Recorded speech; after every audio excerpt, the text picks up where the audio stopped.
Next colour white and yellow lehenga అనమాట. So ఈ విధంగా white and yellow lehenga, dola silk lehengas, crushed lehengas అండి. అండ్ దీనికి వచ్చేసి దుపట్టా, ఇది వచ్చేసి మనకి దుపట్టా. సో ఇది వచ్చేసి మనకి దుపట్టా ఉంటుంది. And white and yellow lehenga.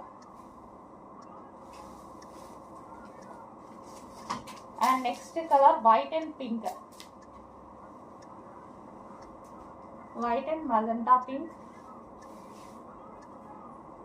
So ఈ విధంగా లెహెంగా చాలా బాగున్నాయండి లెహెంగాస్, రీజనబుల్లో ఉన్నాయి. అండ్ వైట్ మీద ఏదైనా చిన్న ఫ్లవర్ కలర్ ఇలా ఉంటే మాత్రం సో అది కన్సిడర్ చేయము. ఎటువంటి డ్యామేజ్ ఉన్నా సరే డెఫినెట్గా చెక్ చేస్తాం రిమైనింగ్.